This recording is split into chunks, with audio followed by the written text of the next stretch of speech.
put myself in a position like I'm going to start a podcast and I will do it so that I can improve my skills of being in front of camera, talking to other people, and not feeling stuck or freeze every time there's a camera on me. So it's really...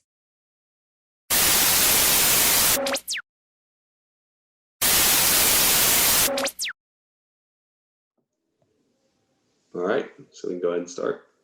Hello, everyone, and welcome back to another episode of Have a Map. I'm your host today, Stephen Napper, and with me is lovely Mini Tong, another one of David's finest interns. Hi, I'm Mini. And yeah, I'm one of the interns from Dim Events. I am very happy to be here as a co-host to introduce Mimi.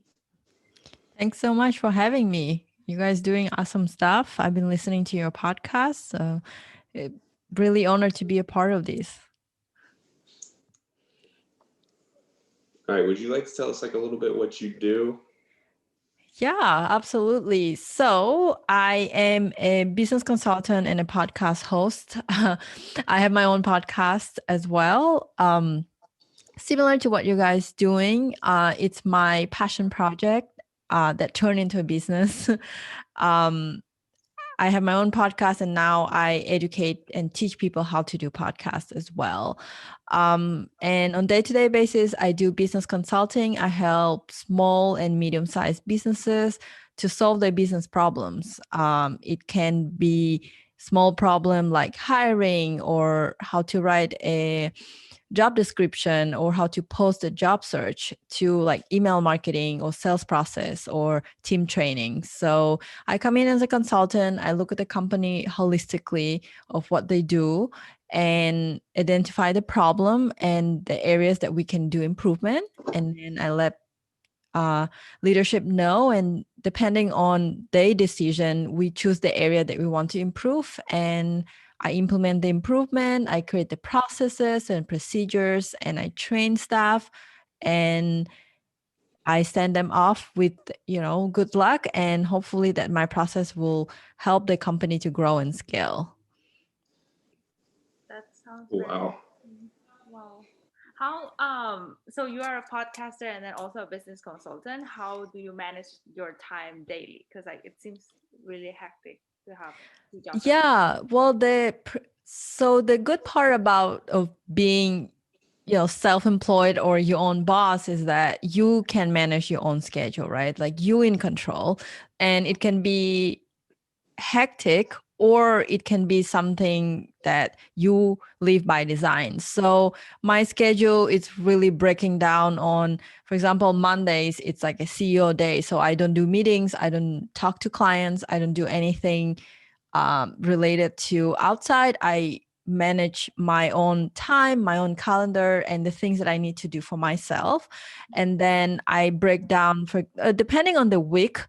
But mostly I break down like maybe 2 days where I work directly with clients and there's certain time and I communicate that with them, like I'm available at these certain times.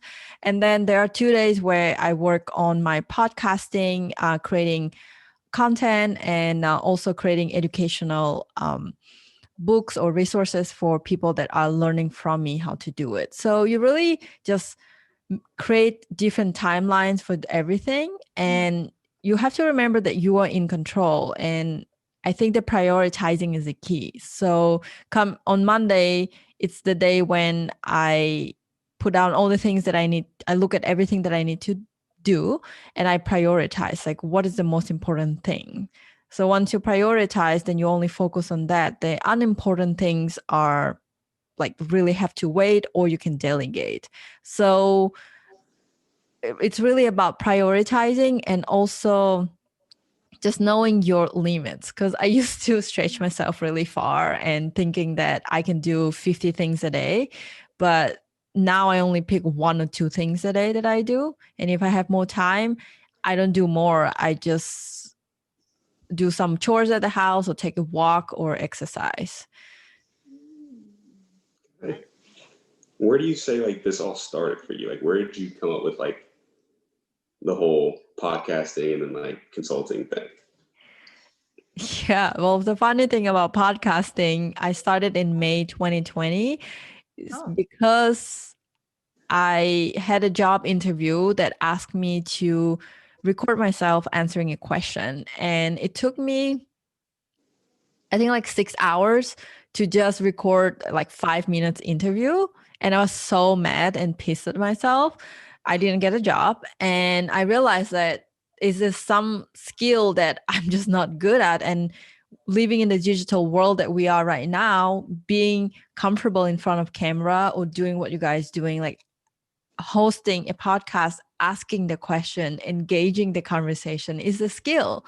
So I took upon myself as a challenge to put myself in a position like I'm going to start a podcast and I will do it so that can improve my skills of being in front of camera, talking to other people and not feeling stuck or freeze every time there's a camera on me. So it's really started with just focusing on my weakness and improving the skill that I think will be important for me in the future. And as I grew into it, doing more and more, I started with family and friends, which is the easier people to talk to. And then I started reaching out to other people. And it was awesome. People start seeing what I've been doing and they reach out to me and ask, like, can I, like, I want to do a podcast as well. Like, how can I do it? And people were just reaching out. And luckily podcasting has become a huge industry now that we're still in very beginning of the podcasting phase, but I can see that a lot of people are into podcasting and a lot of people want to record a podcast. So really the podcast education part came from people inquiring, and the business consulting really came to fruition because I actually left my 9 to 5 job back in 2019 because I felt like I capped out my growth in the company. Because my next position, if I would want it to grow, it would probably be CEO or the oh, chairman, wow. right? Well, it was a very small family owned company, and there was no much room for me to grow. After 6 years, I've been promoted like 4 times. It's like, well, where do we go next, right?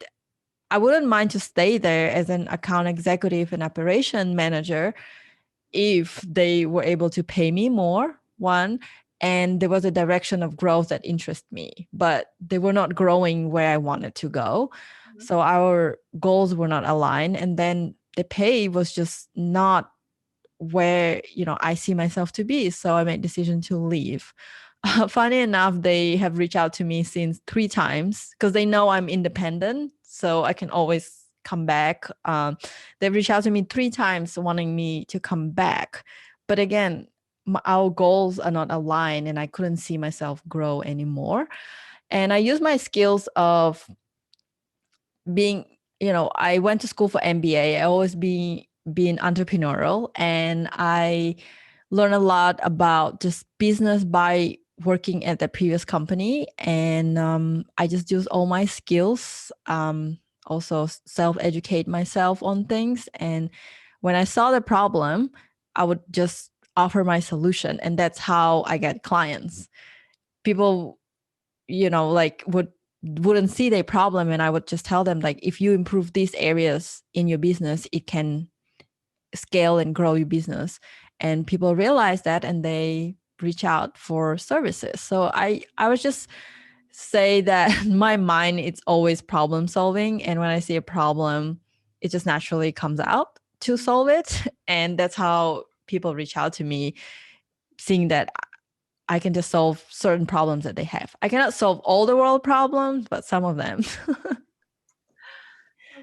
Oh, and then what? So you started your own business after being at a company for 6 years. Is that? Yeah.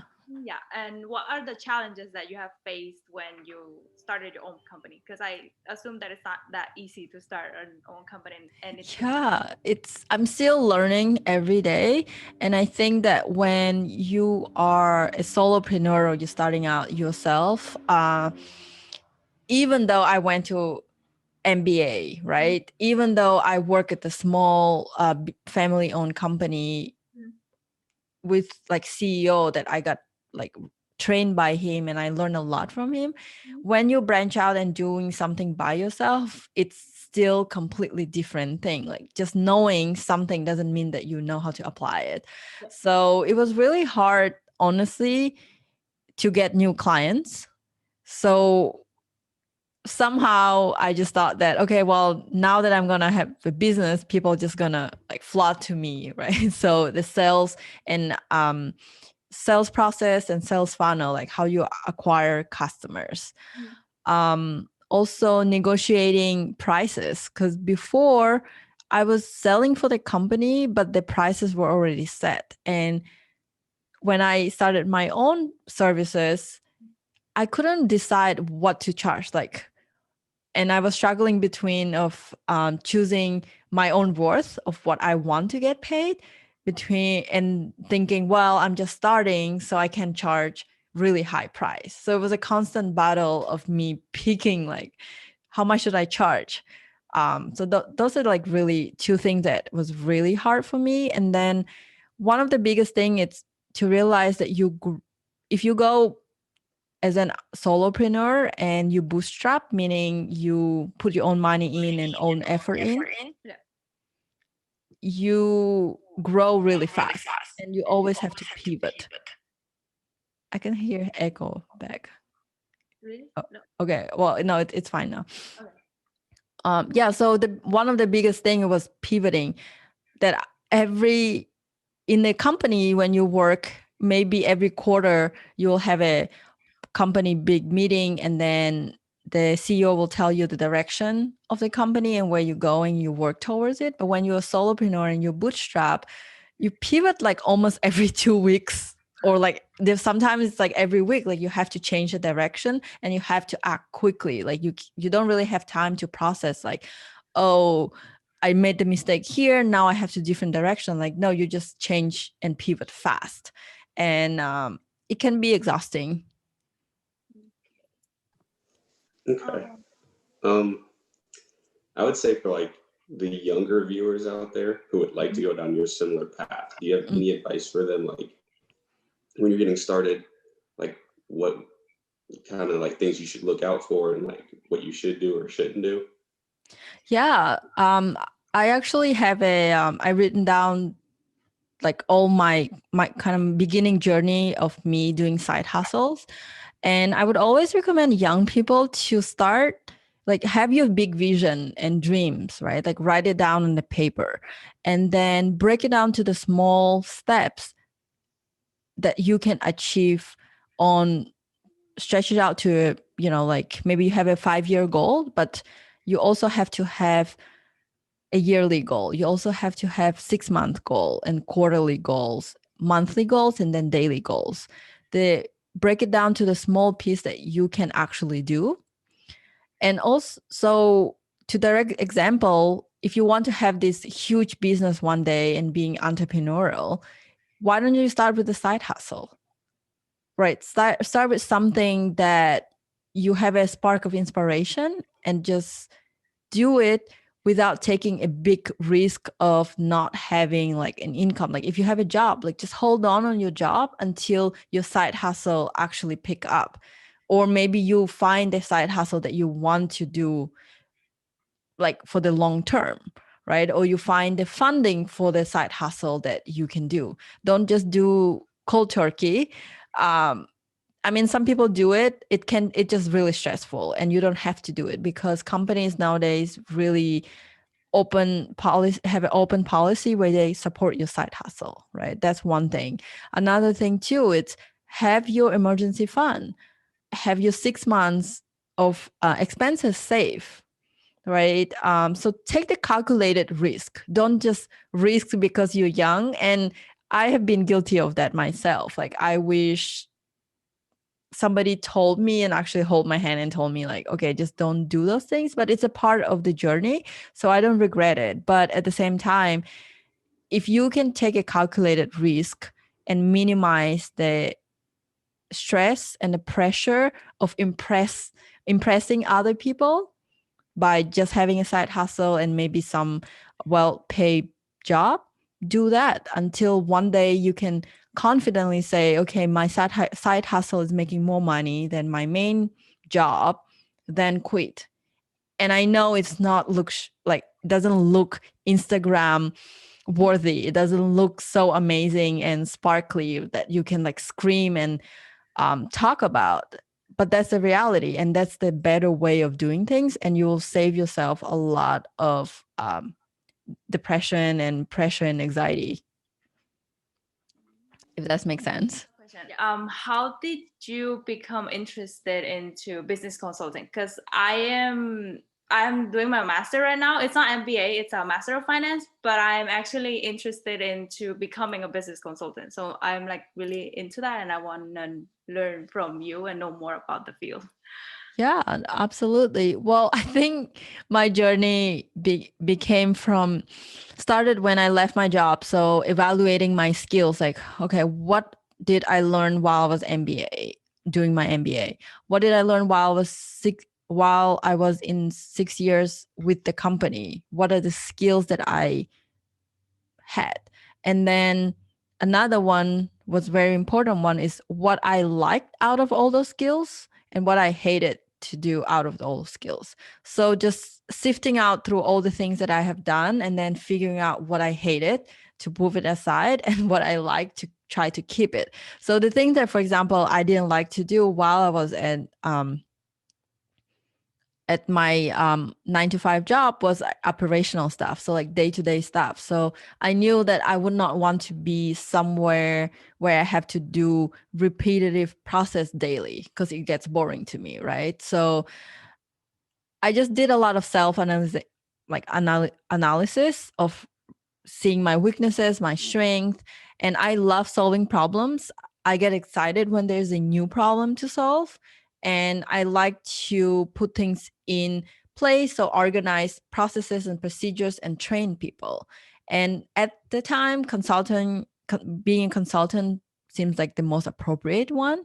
That's why I went that path. A lot of people have reached out to me and they ask, would you do business coaching? Would you do why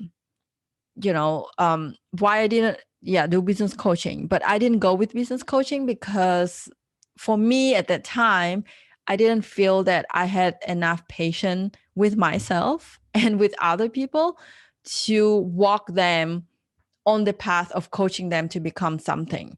Business consultant is just solving a problem. So then when the company has a problem, they reach out to you and they say, I have X problem, I want Y results, tell me what to do. And they just do it because they're already aware of that.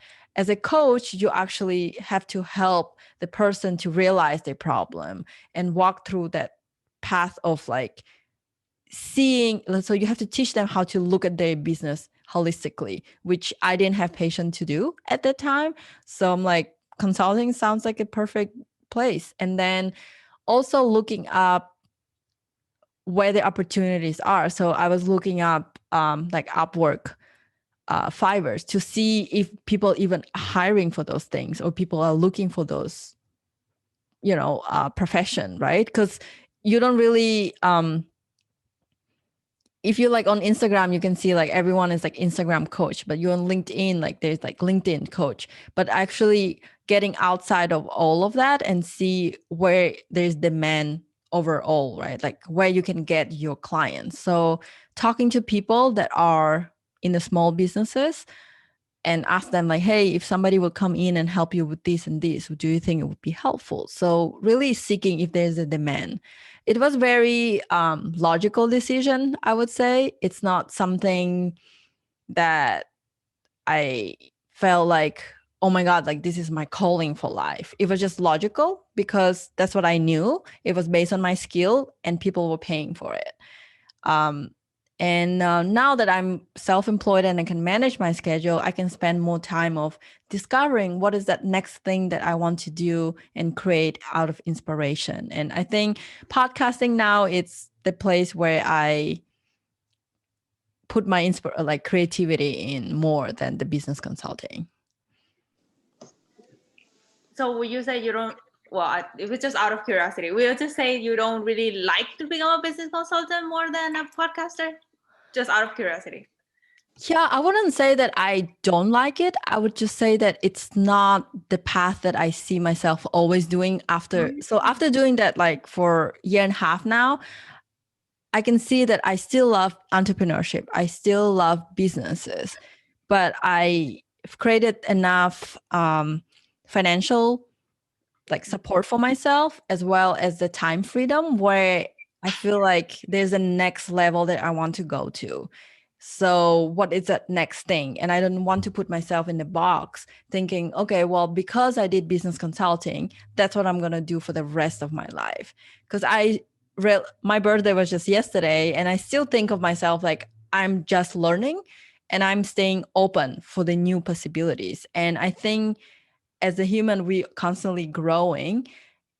And I've learned one thing, that not to box yourself. Because after college, I had the certain idea of what I will be doing. Um, like in 5 years, 10 years, I have certain ideas. And then they didn't turn out to be true. And it was disappointing because I was holding on to that idea so hard.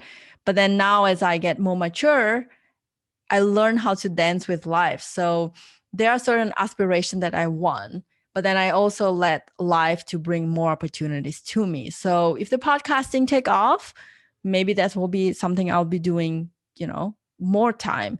I also pick up some hobbies when I start DJing and doing some meditation and yoga just for my own sake and discovering of what is there out there more. Because I feel like as we grow up, somehow we thought that this career would be something that I'll be doing for the rest of my life, but it doesn't have to be that way, right? Like it's just another stepping stone. So I'm excited to explore what is more out there. And that's for that reason, very logically, I decided to be self-employed because once you're self-employed, you go through the beginner steps of like setting up the business and all of those things, you get to have more time and you get to experience life. And that's what's more important for me, to have time freedom and financial freedom to just experience and do new things. Like I do not want to see myself doing one thing that clients bringing that are like, that you remember that it's really, oh, that's like something unusual or like oh, something got it. Okay. So the unusual questions that clients ask.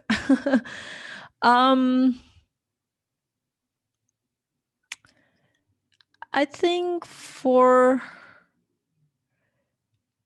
since I became more like intuitive with just like learning more psychology and meditation and learning, I feel like a lot of time people ask questions and they are very unconscious of so they meant one thing, but they ask questions not directly of what they meant, right? Like they don't use the right words to express what they actually meant. So a lot of work that requires me to do is actually going deeper and asking deeper questions to make sure that the results that they're asking for, it's something that they really want. So like, for example, this company that I used to work with, it was a web developing like agency. So they have web developers around the world, and all of them were nomads. So they were traveling around the world, but still work together. And the CEO reached out to me. He hired me to put the accounting process together. And he said, I just have a lot of things to do, a lot of things on my plate, and I just need to have someone to solve the accounting problem so that I can do other things. But while I was working with him for, I think, 2.5 months, I realized that the problem is not accounting. The problem is he didn't want to let go of certain problem solving like decision making processes in the company. So he was holding on to everything. And that's why he was getting overwhelmed. It's not about the accounting, it's not about some other department. It was about him not able to let go of his baby like business. Like he wanted to control of everything. So I think in a way it's not weird, but I always question myself when people ask me for a decision or a solution for their company, like do they really know what problem is there, or they just kind of just want to solve something to look like they solved the problem, but in reality they're not even aware of the problem. Love seeing people unstuck and also having this like aha moment, or just having like a breakthrough where they can like just take the breath, like, you know, like just breathe out and like, oh, then, well, that's what it was, right? Like, so giving that solution for them and serving them, because I know that for me, it's a gift of problem solving. Like I just naturally go to the place of problem solving. I don't even have to ask myself twice or put myself in the position of like, okay, solve this problem. It just naturally happens to me. And I see it as a gift, and I try to use it as for the service to others, right? So I'm trying to channel it and put it in a place where it can be useful for people that maybe naturally are not a problem solvers in the certain areas. And also I think too, what I'm learning now is most of the time we need somebody to look in our current situation from the like other perspective, so that, and like explain to them the perspective of what it's actually happening, because when you in the like doing, you don't see outside perspective. So I just really appreciate the ability to share my perspective with other people, because my background is like I'm Vietnamese, and then I grew up in Russia, and then I moved to United States like 10 years ago. So my perspective on things is actually very different from a lot of, well, now we live in United States, so my perspective is so different from a lot of people that live in United States, that I think that's bring a lot of diversity and just a different perspective on things, right? Like the way people look at things, it's not the way I look at things. And I appreciate my ability to make that impact. Wow, that background was really, yeah. I feel like I can relate to that because like I am also Asian, and then my parents Influence my decision making of being so goal oriented and strategic about things, especially growing up in the Asian, you know, like family. Things are always done more logically, right? Like you have to go to become a doctor or a lawyer because they make money. Like that's just like logical. And it's definitely have shaped who I have become now. And I really appreciate that. But at the same time, it has limited me to certain areas as well. So now, as I'm approaching my 30th birthday, which was yesterday, I feel like everything that I've been taught so far have got me here. But then from now on and moving forward, I have to reinvent myself and seek for the new ways and looking outside the box and see what is out there. And because I have that background and because I have that upbringing, will help me to, reach all the new ideas or places that I want to go in the future. So right now I'm like in the place of reinventing myself using the skills that I have gained before, but I'm more self-aware of the things that I've been taught and use it in the right place. Because what can be a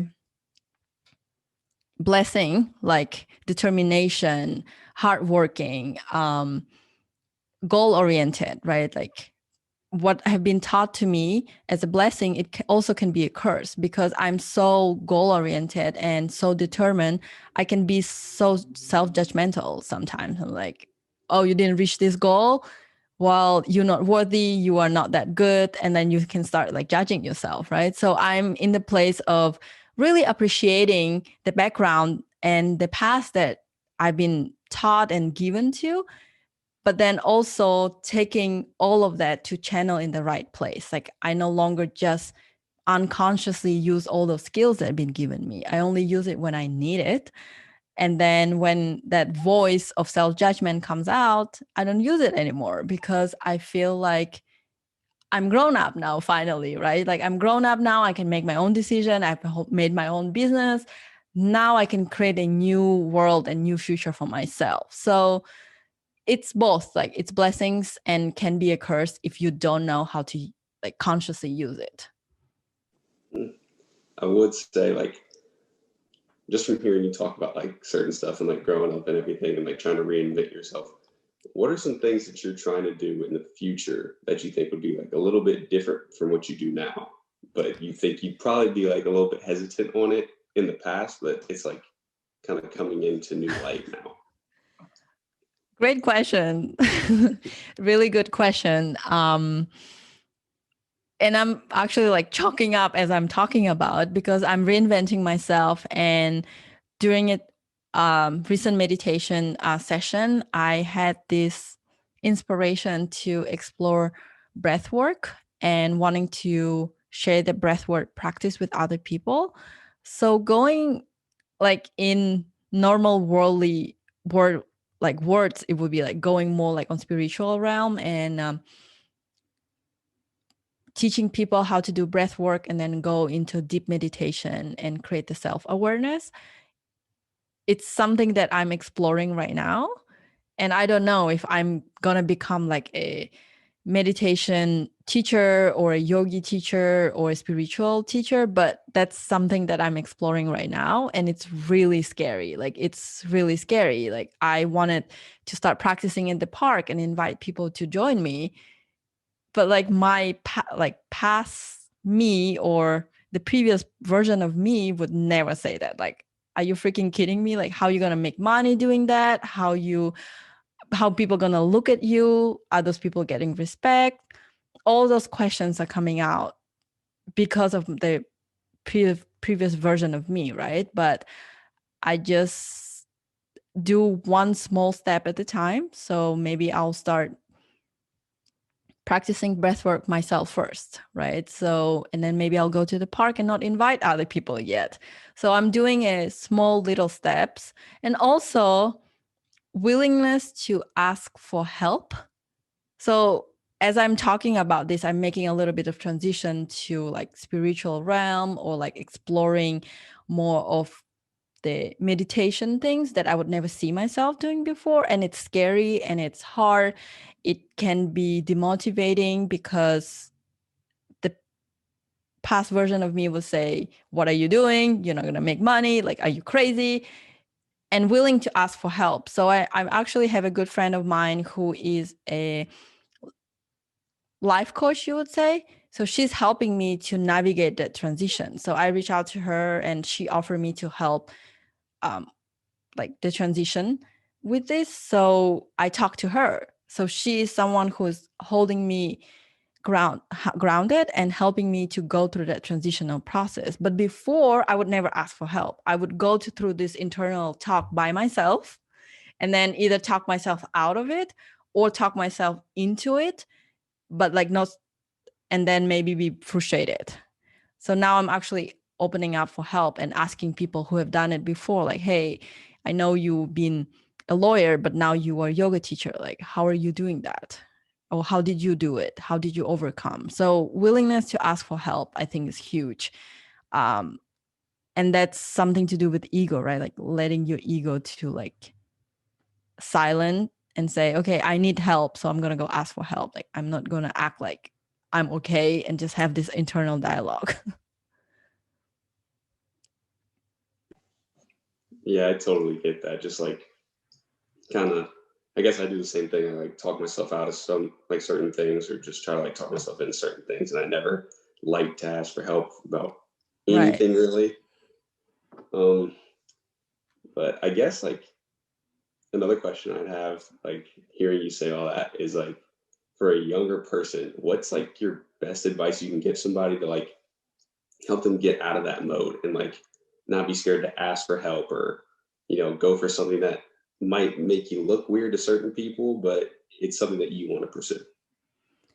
Yeah, well, I actually read something really profound today. It was about a law of intention and attraction. So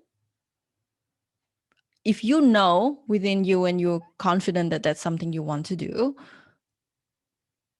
keep it to yourself. Like, it's not like to hide it, but you have to actually meditate day and night, like write it on the paper, like one thing, like you, like, for example, you want to become a rock star or whatever, right? Like, write it down, or maybe take a picture of yourself as a rock star and look at that day in and day out, and just be intentionally thinking about it and manifesting it. And don't share it with other people just yet, because you are not there yet, right? In a way, you're protecting your vision and protecting it from naysayers, because if we don't ask for help, we are only our own good, like, advisor in a way. So if you want to advise yourself, you want to keep that vision alive, and you want to keep that vision intentionally in front of you. Many of us probably heard about Jim Carrey, who wrote himself a check for $10,000 while he was really broke and not famous.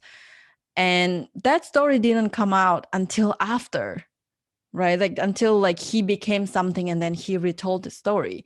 But he kept that vision within himself. He put it on the fridge. He would look at it daily and meditate on it, and cultivate the intention of believing in yourself. So you have to believe in yourself. Don't rely on other people to tell you, like, oh, your dream is amazing. You have to do it. And don't tell it to other people until you feel ready, or maybe you have achieved something. You can ask for help, or reach out to people who are on the similar journey, because they will get you, they will understand you, and they will help you. But it takes time, because I think I found that most often time our vision is really far away, and it's great. That's why it's called dream, and you want to pursue it.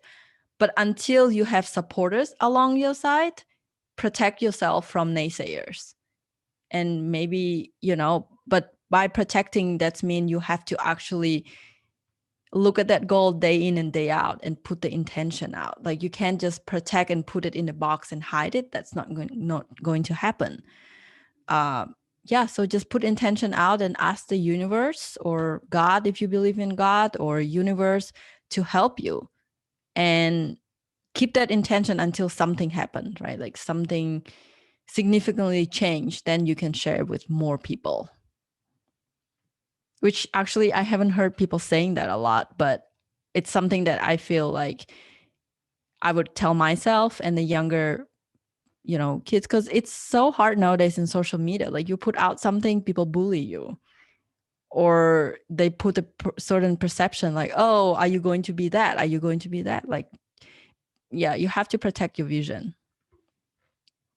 What would be your biggest success factor? So, like, what do you think the biggest thing that made you to become today? Yeah, what is the factor that made you to become the successful you today? Yeah, and I would say this silly thing that actually I learned about myself. It's actually being what is it?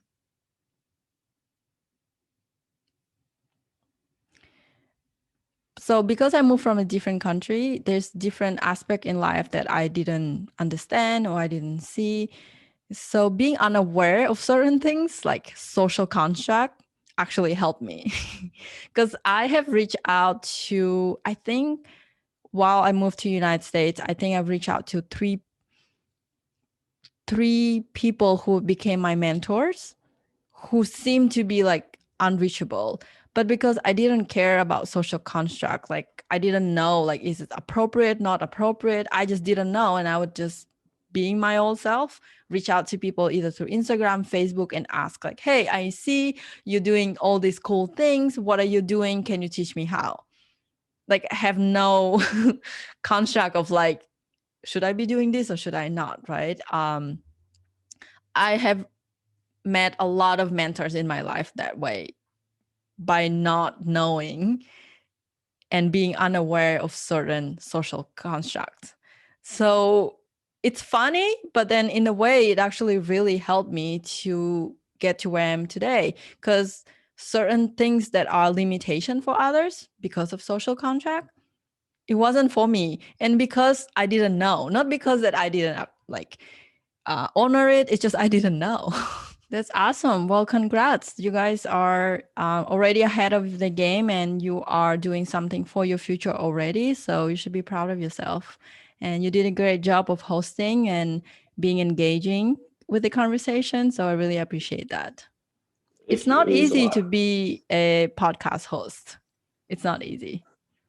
Oh yeah, and definitely like keeping the conversation going and everything is like kind of tricky, especially like if you have a script with it and it's like, oh, but you can be kind of relaxed with it too. And I'm like, okay, I'll try Right. to do my best. And then you also have to make it flow, right? Like if you just keep everything under the script, then it's just like so robotic. It's like, tell me this, tell me that, and like no feedback, right? So I appreciate you guys giving feedback and actually hearing what I was saying. So that's really great job on your part. Thank you. Yeah. Well, good luck with your future adventures, and Mini, good luck with your entrepreneurship journey. One thing I want to leave you with: don't overthink too much. Just do it and fail forward. Because faster you fail, sooner you will stand up, and then you'll find the right path. Because if you're gonna contemplate and think, you're never gonna get there. So just fail forward. Like if it feels right, just do it and don't judge it. Maybe you'll rethink after, maybe you will not, right? And either way, it's okay. Everything is a learning process. So Thank you so much. Thank you. yeah, you are welcome, and good luck with you, Stephen. If reach out if you have any questions about podcasts, if you want to start your own podcast or doing anything or equipment wise, you can reach out, because my husband is the genius behind all the setup. Oh wow, I definitely would have to, because that's Yeah. something I want to pursue. So Yeah, don't afraid to reach out. I don't know if you guys have my contact, but the same email, just reach out. And we have a full podcasting studio, so we have a lot of wow. things going on that we would love to help you with. Oh, thank you for that. Yeah, don't afraid to ask for help. All right, I will let you guys go, and thank you so much for having me. Yeah, thank you again. Thank you for being on here. Yeah.